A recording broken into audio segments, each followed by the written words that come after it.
Hi everyone. Sorry about that. Okay, so I apologise for the section that was on mute at the end of the last live. The phone call was about my farm truck and it's failed its MOT. The list was quite long, so it took a while to go through. But let's get back to talking about Dennis and Terry O'Neill. So we got to the point that in the new year of 1941, Terry and Dennis and Freddie moved to Mr. and Mrs. Connacht's house, where there was a maid called Ginger, who was the main carer for the children. And I think I just got to the point where I was explaining to you that Mr. Connacht was a bit of a prankster. So he enjoyed spending time with the boys. He took them out on the farm with him at weekends and in the school holidays. And the boys really adored their time there. And for the first time, Terry described that he felt like they really belonged somewhere. In the autumn of 1943, so we're talking 2.5 years later, Ginger left the Connachts, and the boys were upset about that because they'd grown really close to her. But she left her employment. Nothing's explained about why. And they stayed for another year after that. But in June of 1944, because Terry was getting bullied by the other boys in the area, they were moved for their own safety, essentially. I don't think the boys saw it that way, and they were all really upset to leave. And I think this is one of those things where in the modern day it would have probably been slightly different. We'd have obtained the voice of the child, we'd have understood. The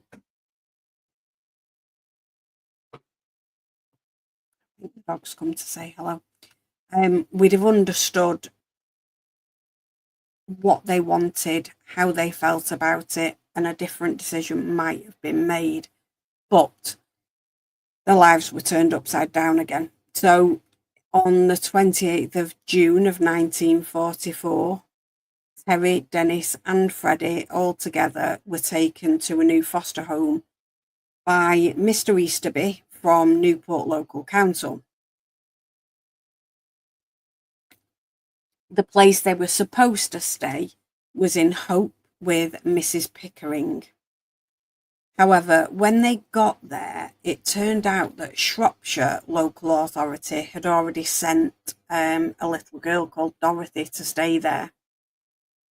Now, at this point, Dennis was 11, Terry was 9, and Freddie was 7. Mrs. Pickering quite rightly told Mr. Easterby that she didn't have room for all 3 boys and Dorothy. So initially, Freddie and Terry stayed there, and Dennis went to stay with the Goffs at their 70-acre bank farm in Minsterley, Shropshire, which it wasn't very far away from where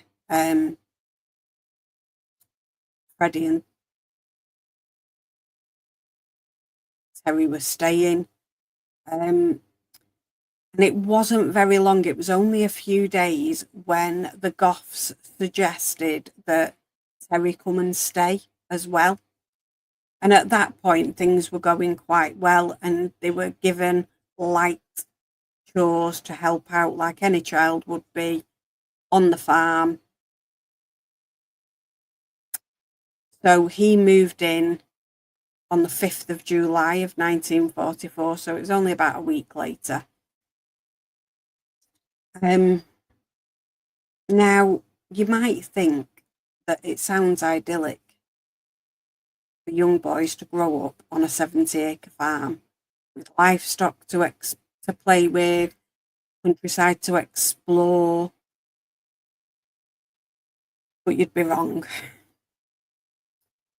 It was bare, comfortless, isolated, and the boys got no chance to explore and have fun on the farm. So who were these foster carers? Let's talk about who they were. Reginald Goff was the son of an agricultural worker who had a very hard life on the land. In 1942, he was managing a farm in Shropshire. And after marrying in 1942, he took on Bank Farm on borrowed money. His sole income was his monthly cheque for the sale of milk. Life on the farm was bleak with poverty. They wore faded clothes, their hair was unbrushed, the house was bare. Newport Educational Committee paid the Goffs £1 each weekly for Terry and Dennis. They were clearly interested in boarding children at £1 weekly for the money and in the hopes of getting some free work out of them.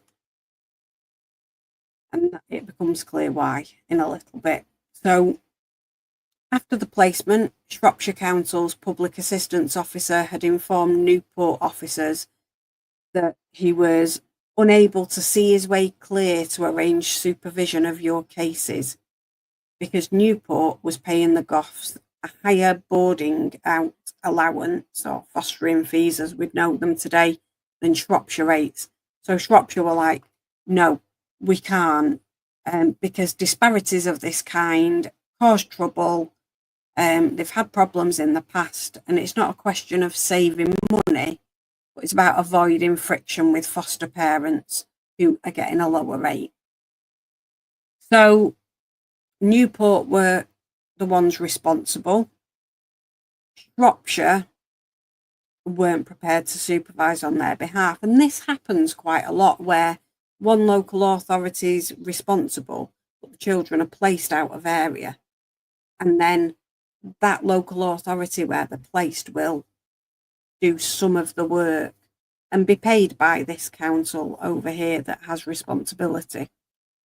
But in this case, Shropshire said, absolutely not. Now, they weren't there that long. It was 6 months or so. But in that time, they lived a literal nightmare. They were forced essentially to work as slaves on the farm. They had a slice of bread and butter for a meal twice a day. That's it. Didn't get anything else. One slice of bread and butter. And they were working hard as labourers. Now, bearing in mind their ages, so they need the energy for growing as well. That did not work very well. So the idea originally was that their chores would be performed before and after school. Didn't end up working out that way. Dennis often was kept home from school to work on the farm. And eventually Terry was kind of kept home a little, but he was luckier in the sense that at least he had some time at school. A break from the absolute torment that they were living, frankly. Work on the farm had to take priority. Now, initially, they'd shared a normal bedroom, bare, bleak, but a bedroom nonetheless with a bed. But two new foster children, the Mullinder children, a girl aged 2 and a boy aged 4, arrived. They were given the bedroom and the boys were relegated to sleeping in a small, drafty attic space that was past an onion drying room, so you can imagine what it smelled like. And it wasn't really a proper room. And their bed was bales of hay with one cover. And they had to share that kind of makeshift bed out of bales of hay. Now, I have horses. I've sat on bales of hay. I know how itchy that is. Having to actually use it as my bed base is about as far from fun as I can imagine. They quickly discovered that Mr. Goff was a very unpredictable man. He would go from laughing and joking to shouting with rage and smacking them in literally a split second. And if that wasn't bad enough, they were beaten mercilessly throughout the time there. Dennis was often locked in a tiny cupboard next to the fireplace. Terry at least got to go to school, as I say, and that meant he got the chance to scavenge a bit of extra food and wasn't made to work quite as hard as his older brother. They were punished if they stole a little bit of food from the pantry. Now, frankly, any child who is given one slice of bread and butter twice a day, even without the work to be done, would be trying to scavenge food. If you add in the fact that they're working extremely hard and building up an extensive appetite, as well as being growing boys, it's no wonder they were attempting to snaffle a little bit of food. But they were beaten for it every time. If they didn't do the chores properly or quickly enough, but that was a moving feast in terms of what was required.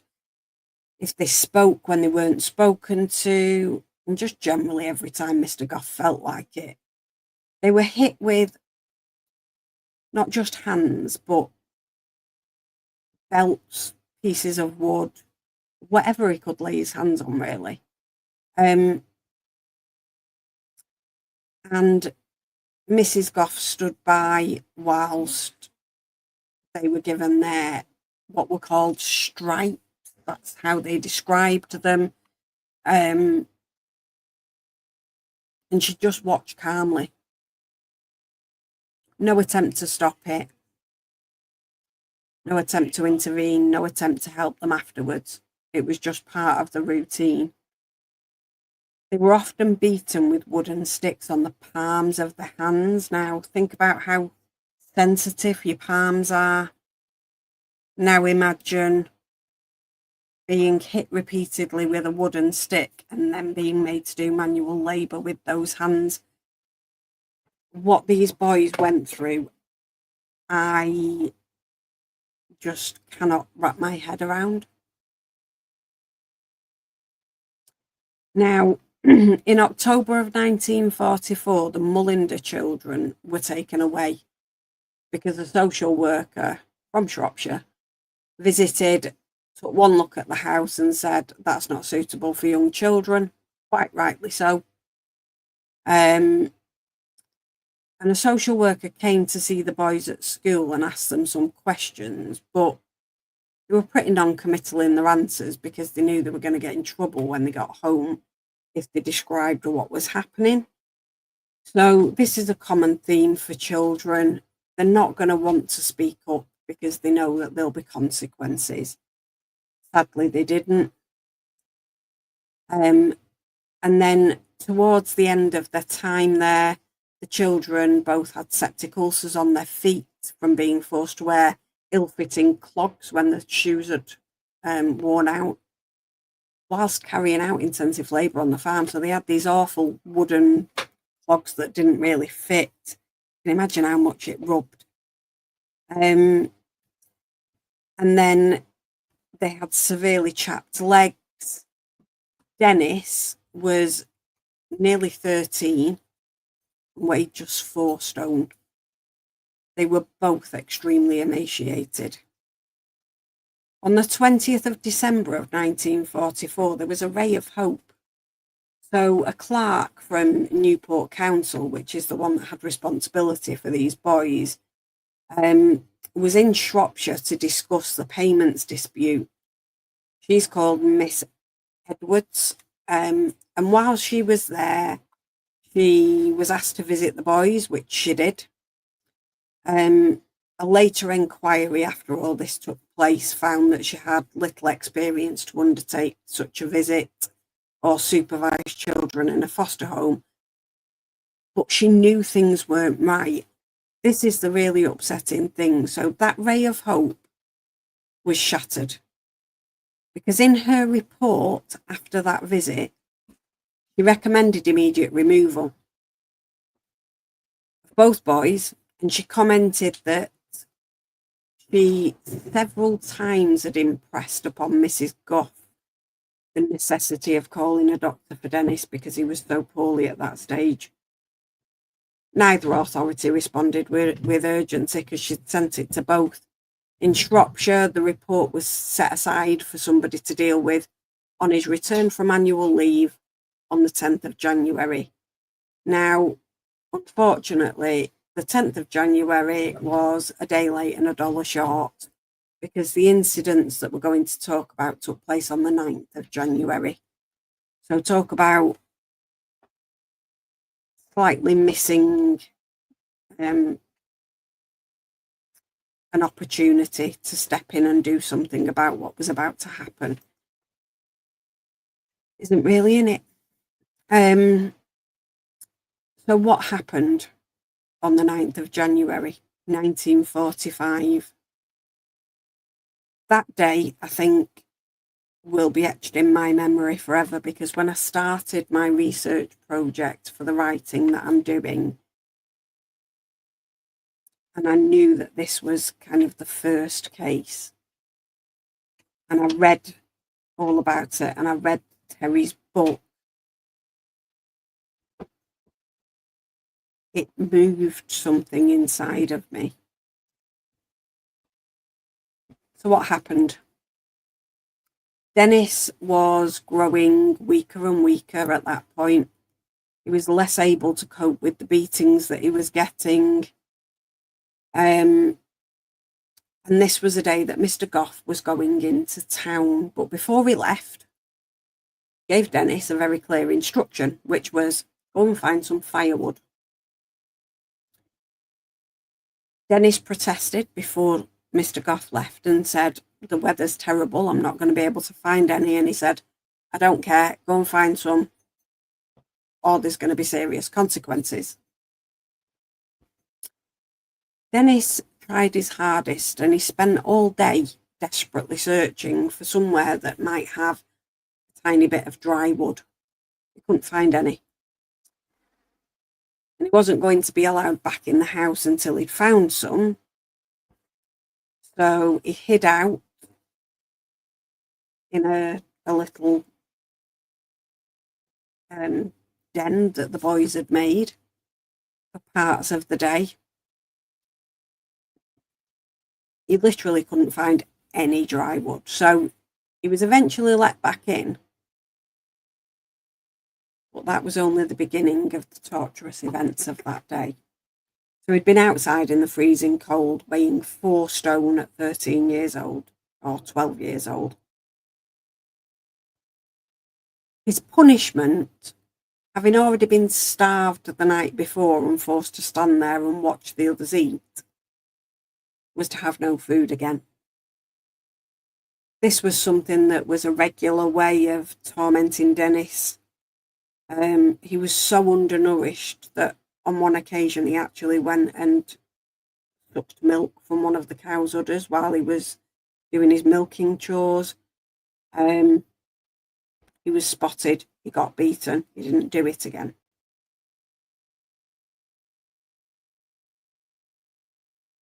But just starving him that night wasn't enough either.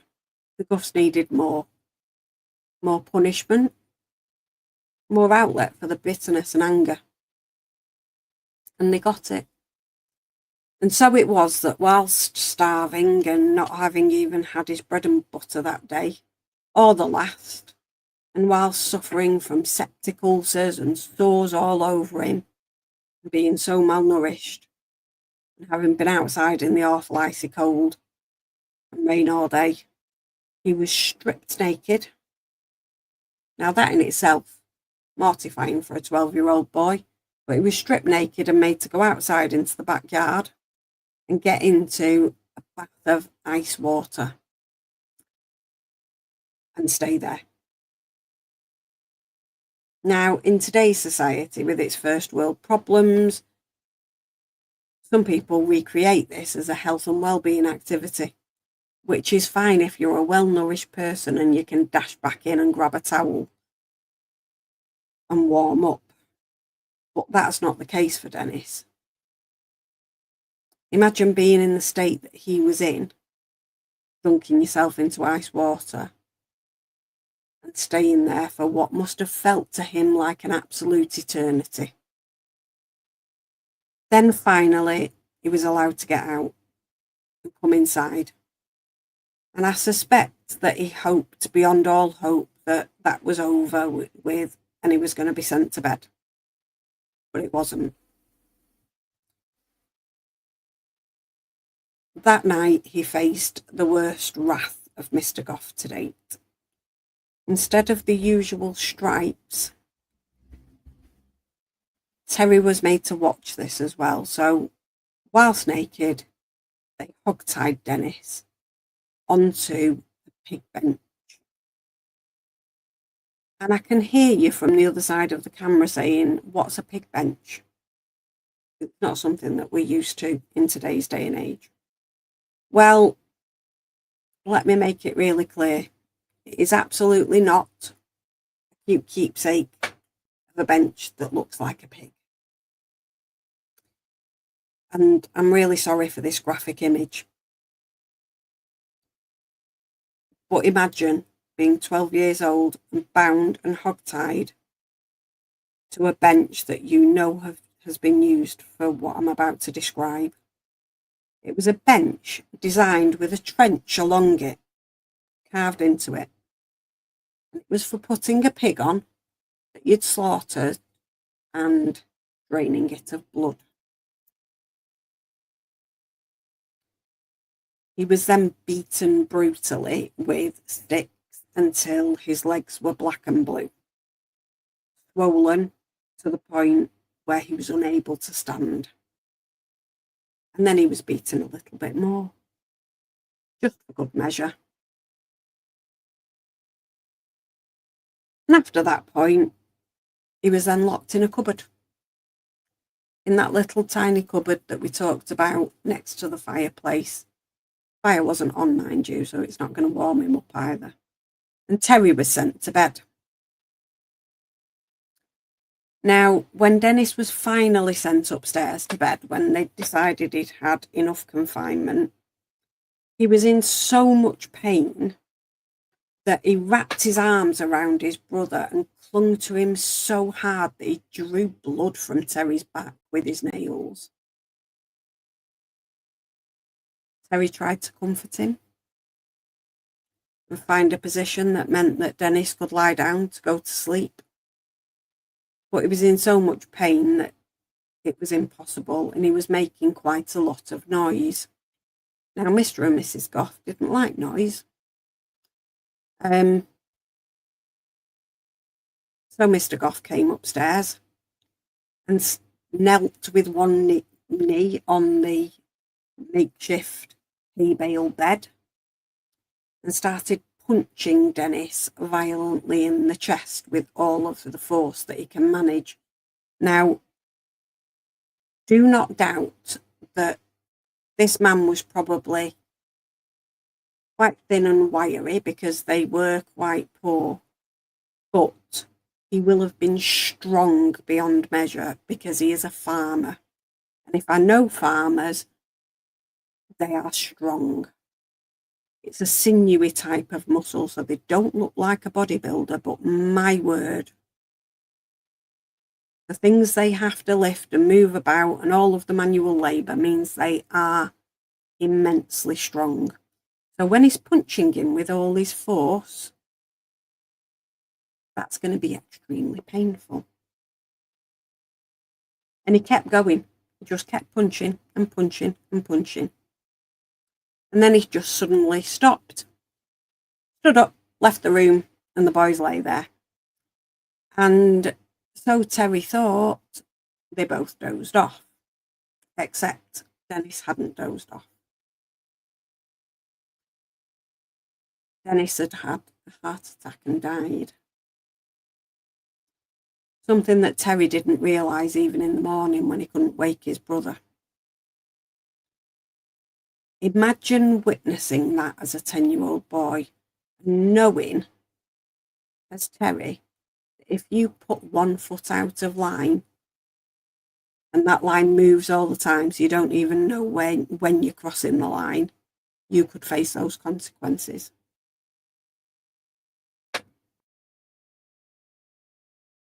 How that man has managed to not only survive but thrive after this, I do not know, but Terence is a good example of what can happen after such things happen to you in childhood.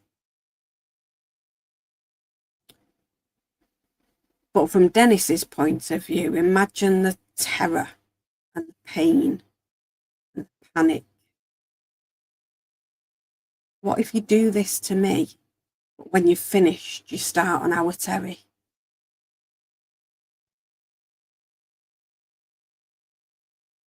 Imagine, back to Terry, having been ripped away from your family, albeit a neglectful one, but still a family that never beat you, and put in a family who treat children like slaves, beat you mercilessly, and then you lose your only ally, your big brother, the one that's always looked out for you and protected you from the bullies.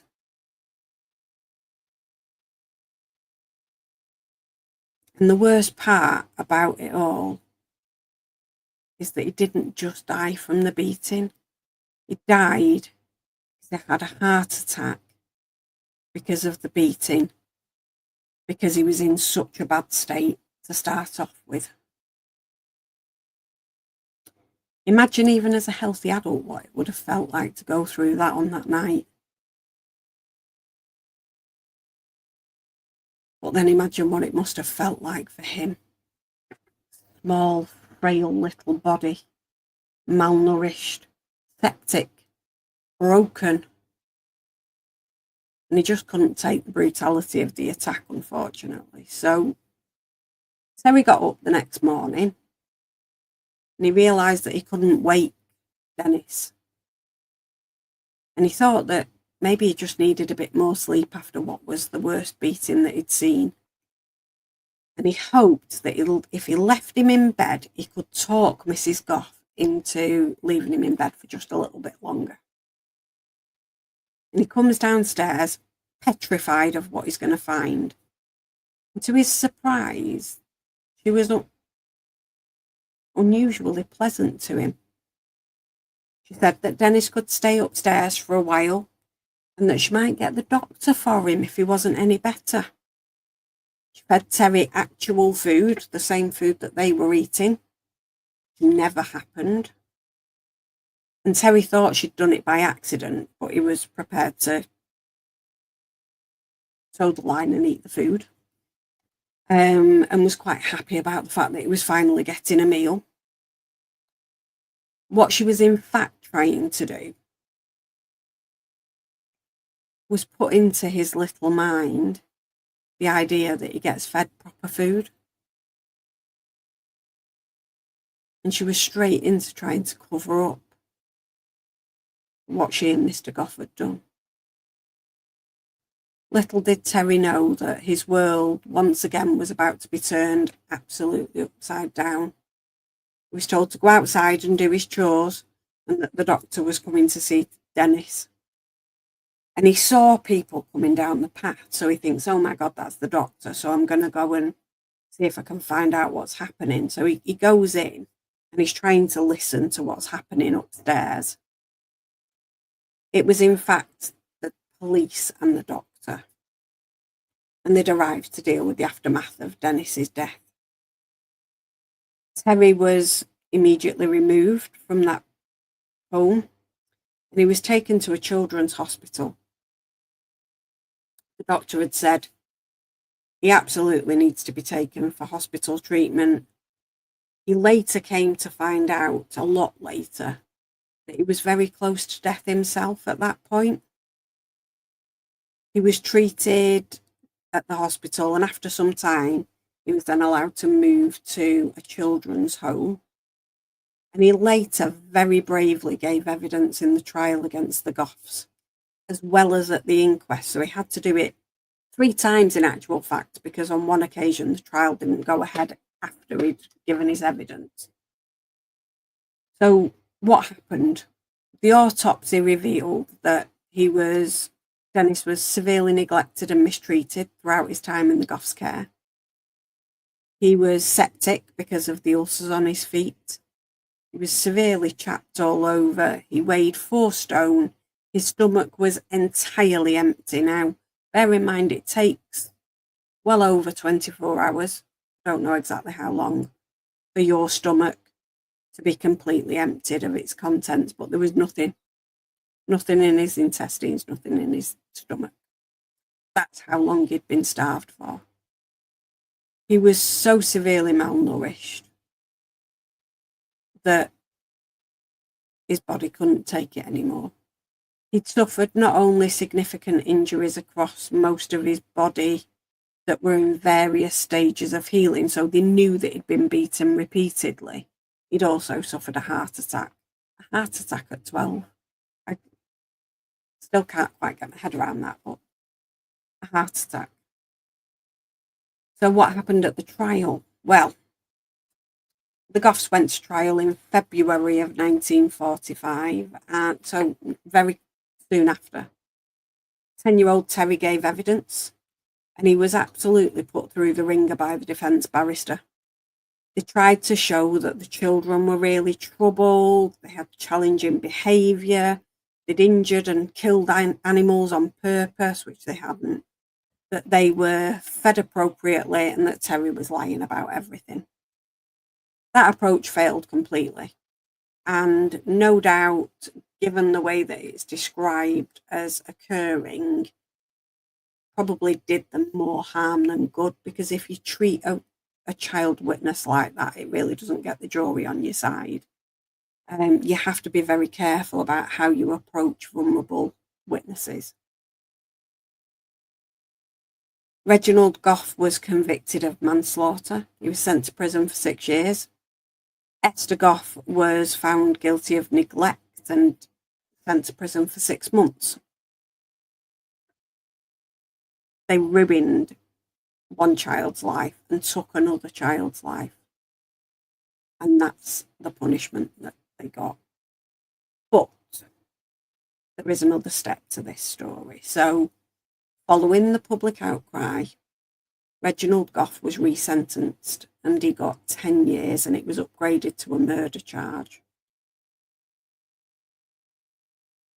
But his willing accomplice still just remained facing 6 months in jail. The same length of time that those boys had been in their care and starved and tortured. But that isn't the end of the story. So it's the end of the road for Dennis. It's after the trial, the inquest has taken place. Terry goes on to live his life well. He's got his own family, he's got his own grandchildren. And he came to the conclusion over the last few years that he really wanted to put his story down on paper so that his children and grandchildren could understand where and how his life started. So he wrote a book, and I've told you about that book. It's Someone to Love Us. It's well worth a read. I would absolutely recommend it. I really couldn't get through it fast enough. The story moved me so much. But don't read it when you're looking for something to make you feel better, because it will upset you. Now, in terms of, I said that this was the first case that really set off what we now know as the child protection system. And that was because after this incident, they asked Sir Walter Monckton to do an inquiry, an independent inquiry into what had happened. And that 4-day inquiry opened on the 10th of April 1945. If only nowadays they all took place this quickly. But I think we do a better job of it now, albeit slower. He found that the Goths had been selected without an adequate inquiry being made as to their suitability, because it was literally kind of, oh my God, I need somewhere to put these boys today. Somebody suggested them. They went, right, okay, here, have some kids. Literally, that was it. There was no background checks. And that there had been a serious lack of supervision by the local authority. And I think that that is a well-founded viewpoint to take. The issues that contributed to his death included poor record keeping and filing, unsuitable appointments, lack of partnership working, resource concerns, failing to act on warning signs, weak supervision, and a lamentable failure of communication. And that's an understatement, really, isn't it? These boys need to be removed immediately. By the way, when one person gets back off leave sometime a few weeks later, it doesn't bear thinking about. Those issues weren't buried with Dennis O'Neill. These findings were to feature regularly in inquiries held into the death or abuse of children over the next 60 years. Unfortunately, this is the first in a long series of serious case reviews. We're going to cover a fair number of those, but they count in the hundreds, so I can't cover all of them, but I'm going to cover a fair amount. All of them promise that lessons will be learned and changes implemented to ensure that a repeat of that particular tragedy won't occur again. And I think most people in the child protection industry are content to say that they get really fed up when they hear that phrase, lessons will be learned, because we then keep getting the same lessons to learn over and over again. Back in 1945, that Monckton inquiry led to the setting up of a committee on the care of children. And then there was also the Curtis report. So Myra Curtis was appointed to head up a care of children committee by the Home Secretary, Herbert Morrison, and that was in December of 1944. The committee reviewed case files and reports. They visited more than 400 institutions and foster homes across 41 counties and heard testimony from around 300 witnesses. And the report advocated that children be cared for in places that are more like a normal family home, so foster placements essentially, or adoption if the children are appropriate for that, rather than in institutions and children's homes. The report recommended that siblings should be kept together unless there's a reason to separate them, and that children should be able to keep in contact with relatives where that was safe to do so.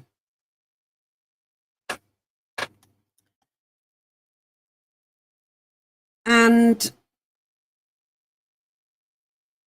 Curtis wrote a letter to accompany the report in which she asked the Home Secretary to create a separate act dealing with the report's recommendations. The Central Training Council in Childcare was created in 1946 to oversee training of people caring for children. Then the Home Office Children's Department Inspectorate was established, so that obviously these institutions and foster homes had someone to independently keep an eye on what they're doing. Superintendents were appointed in regional offices. And more importantly, the Curtis Report and the Monckton Inquiry led to the enactment of the Children's Act 1948. It came into force in July of 1948. And it mandated that every local authority has got to set up a children's committee to protect children's interests. An advisory council on childcare was created to advise the Home Secretary on good practice in childcare. And the Children Act is still the overarching framework for children's services now in 2025. So it's stood the test of time.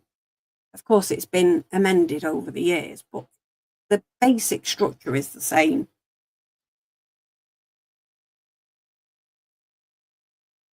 And then in 1952, there was John Bowlby did an influential piece of work on attachment and loss. And his view was that children should stay in their birth family wherever possible. Now, that remains the case today. Children's services do not want to take your children. The furthest thing from their mind, unless it's necessary to protect the children's immediate safety or secure the children's immediate safety. He talked about the primary importance of birth families, and his work secured that idea, and it stayed. But what are my views about all of this? Well, Victoria Climbier's death in 2000 drew a stinging indictment from the former head of social services inspectorate, who at that time was Sir William Utting, who himself had conducted 2 inquiries into residential care in the 1990s. So he knew what he was talking about. And what he said was, it is as if these agencies had expunged the entire history of working with children from their memories. So they're repeating the same problems and the same mistakes over and over again. Sadly, funding and resource, even now, has not been provided to enable the creation of a solid children's services system with effective, well-implemented, well-research backed systems, processes and procedures, and most importantly, and in my opinion, the biggest missing piece, just enough staff to carry out the work that's necessary. No social worker goes into the profession to do a half-hearted job. Certainly don't go into it for the glory or the money, because the money's not very good.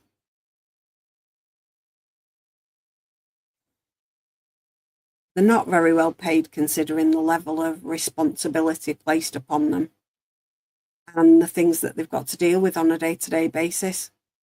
Most parents don't want social workers involved in their lives, so they face a lot of hostility.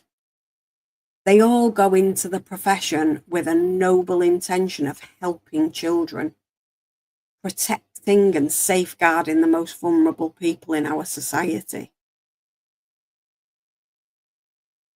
But here's the rub. Children's services departments are disparate. They're not connected. They're local entities with insufficient resources, and they have to make some really tough decisions about their budgets. It costs a lot of money to keep a child in local authority care. The court proceedings cost a lot. The local services available for children and families that social workers can refer families to are widely varied depending on the area of the country. And the problem is that each government that comes in, they're looking about how to make the figures and the goals add up for the next term, so 4 years. They want to tackle specific issues that they've made promises about in the manifestos. They're not looking at long-term goals. They're not looking at the big picture. They're looking at the next 4 years. There's always going to be families who need support. Children in need. Children who need safeguarding and more intervention. And children whose immediate safety requires their removal from their families and who need to be looked after by the local authority. That costs a lot of money. That money needs to be spent wisely. And there needs to be more of a connection between the findings of what is now called the Children's Safeguarding Partnership Panel, who do reviews of serious cases, and direct improvements, not just in that area, but nationwide. And I think even though we've got a repository at the NSPCC of serious case reviews, or Child Safeguarding Partnership Panel reviews, as they are now called,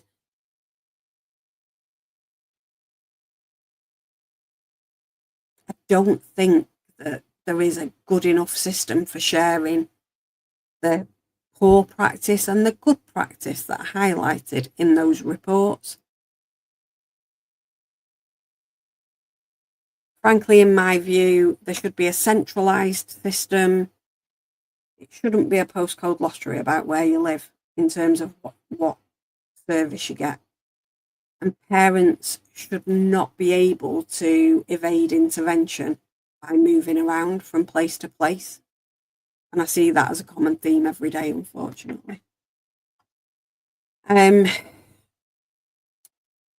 was quite hopeful after there was a review done by, sorry, I've got allergies, which is why I'm itching. I'm going to try my best not to do that now. Right, so there was a review undertaken by Josh McAllister that was called the Independent Review of Children's Social Care. That was published very recently in terms of the bigger picture. So it was published in May of 22. It resulted in a response from government on the 2nd of February 23 called Strategy and Consultation of Children's Social Care. Stable homes built on love. Sounds beautiful. But in the time since that, I've not seen any changes on the ground in practice. So there was, good signs of something potentially happening. Hasn't really materialised yet. But what about Dennis's legacy? And I think that this is amazing. Agatha Christie wrote a play called Three Blind Mice, and it was based on Dennis and Terry's case. It was eventually developed into The Mousetrap, which is the longest running play in UK theatre. And I think that that's amazing. Terence is now a great-grandfather, not just a grandfather, and he lives in Bettis, and probably butchered that again. If you look at part 1, you'll understand why I can't pronounce anything in Welsh anymore.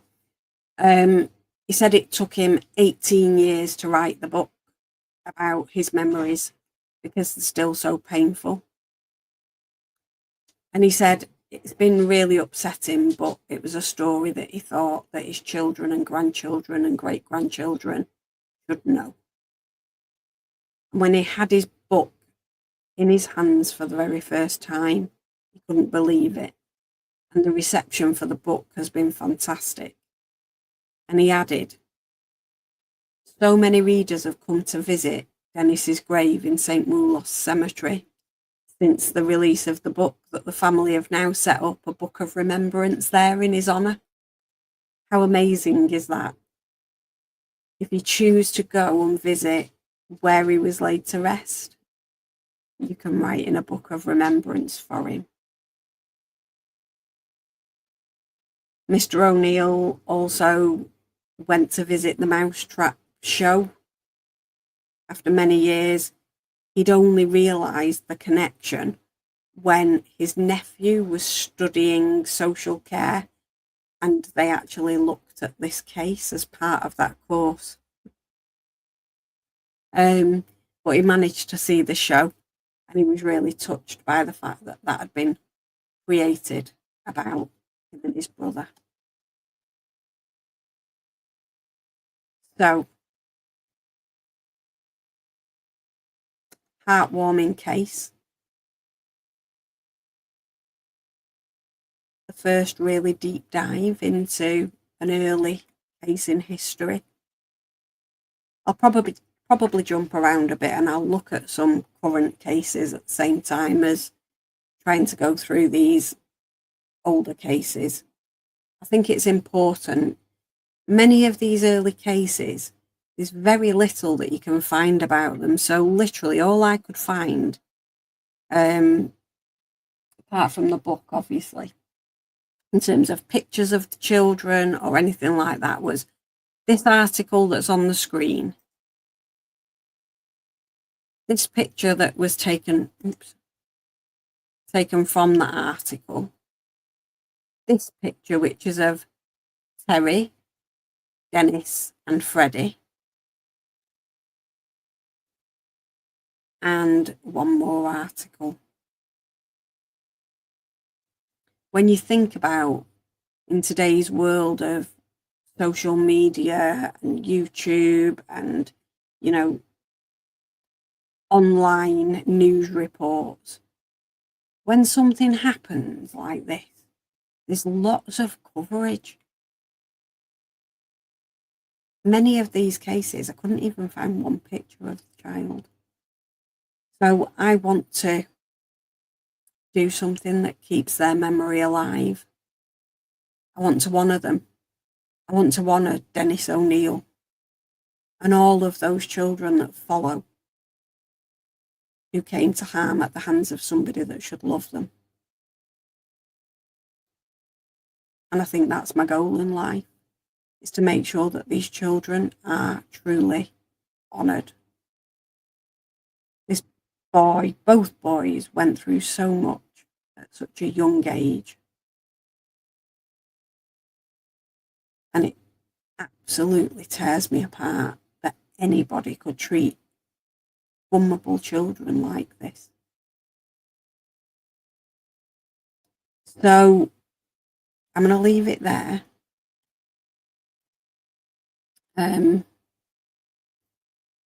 It's been wonderful speaking to you. And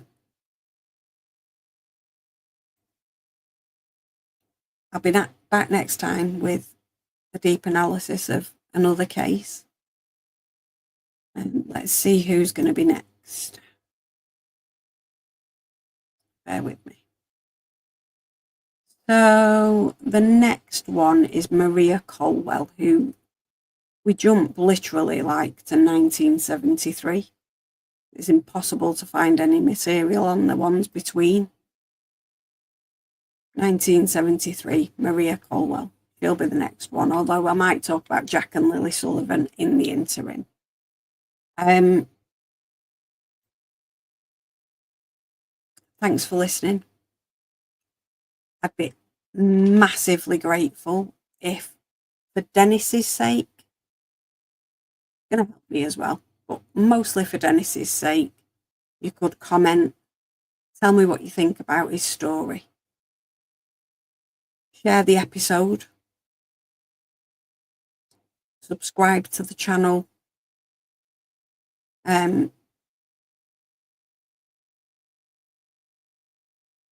I'll see you next time. Just remains to be said, take care of yourselves. take care of each other. And if you see something, say something.